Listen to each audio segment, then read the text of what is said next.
విద్యా బోధన నిలిచిపోయింది. అయినా ప్రభుత్వానికి మాత్రం చీమ కుట్టినట్లయినా లేదు.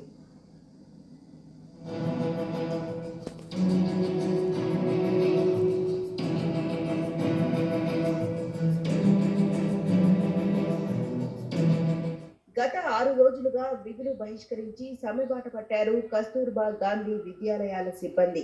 ఒక్క నల్గొండ జిల్లాలోనే 2200 మంది బోధనేతర సిబ్బంది సమ్మె చేస్తూ విధుల్ని బహిష్కరించడంతో 59 కస్తూర్బా గాంధీ విద్యాలయాలు మూతపడ్డాయి. అందులో చదువుకుంటున్న విద్యార్థులు తట్టాబుట్టా సర్దుకొని వాళ్ళ స్వస్థలాలకు వెళ్లిపోయారు. అయినా ప్రభుత్వంలో కాస్తంతైనా చలనం లేదు. సమాన పనికి సమాన వేతనం అందించి తమను రెగ్యులరైజ్ చేయాలని సిబ్బంది అంతా ప్రభుత్వంపై తిరుగుబాటు చేసి సమ్మెబాట పట్టారు.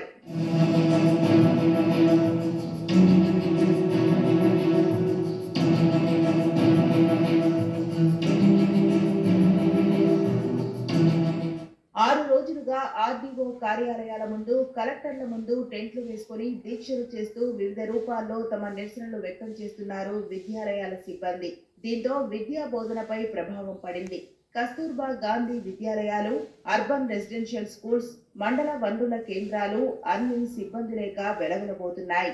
దీంతో చేసేదేమీ లేక అందులో విద్యను అభ్యసిస్తున్న విద్యార్థులు తట్టాబుట్టా సర్దుకొని వారి స్వస్థలాలకు వెళ్లిపోయారు. హాస్టళ్లలో ఉంటే వండి పెట్టేవారు లేరు.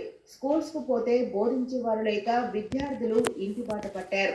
ఎక్కడికక్కడ విద్యా బోధనకు బ్రేక్ పడింది.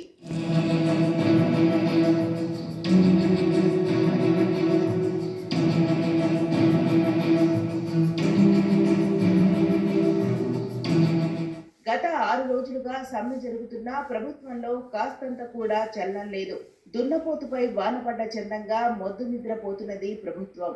మరో 3 నెలల్లో 10th ఇంటర్ పరీక్షలు జరగనున్నాయి. సిబ్బంది అంతా సమ్మెబాట పట్టడంతో కరికులం బోధించేవారు లేరు. సిలబస్ అంతా కొండలా పేరుకుపోయిందని వాపోతున్నారు విద్యార్థులు.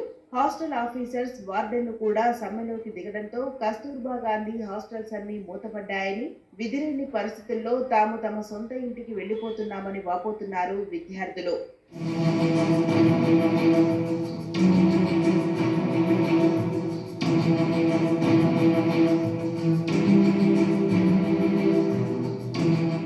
విద్యార్థుల ఆవేదన ఇలా ఉంటే మరోవైపు సిబ్బంది వాదన ఇంకోలా ఉంది. ఎన్నికల హామీల్లో భాగంగా తమకు రెగ్యులరైజ్ చేస్తామని రేవంత్ రెడ్డి మాటిచ్చారని, సమాన పనికి సమాన వేతనం కూడా అందిస్తామని మాటిచ్చారని, ఆయన ఇచ్చిన హామీలను మాత్రమే అమలు చేయమని శాంతియుతంగా సమ్మె చేస్తున్నామని సిబ్బంది చెబుతున్నారు.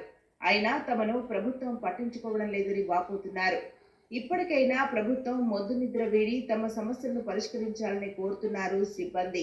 ఇక విద్యార్థుల భవిష్యత్తు ప్రమాదంలో పడిందని వాపోతున్నారు విద్యార్థుల తల్లిదండ్రులు. తమ పిల్లల చదువులు చెడిపోకుండా చూడాలని ప్రభుత్వాన్ని కోరుతున్నారు.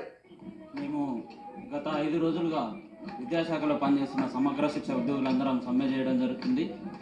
ఎందుకంటే పోయిన సంవత్సరం మేము సమ్మెకు కూర్చున్నప్పుడు ప్రస్తుత ముఖ్యమంత్రి రేవంత్ రెడ్డి గారు మా దీక్షా శిబిరాల వద్దకు వచ్చి హామీ ఇవ్వడం జరిగింది. మా ప్రభుత్వం వచ్చిన వెంటనే రెగ్యులరైజ్ చేస్తామని హామీ ఇచ్చారు. కానీ ఇప్పటివరకు సంవత్సరం అవుతున్నా ఇప్పటివరకు మమ్మల్ని పట్టించుకోలేదు. కాబట్టి మేము మా డిమాండ్ నెరవేరాలన్న ఉద్దేశంతో గత 5 రోజులుగా అన్ని జిల్లాల్లో సమ్మె చేయడం జరుగుతుంది.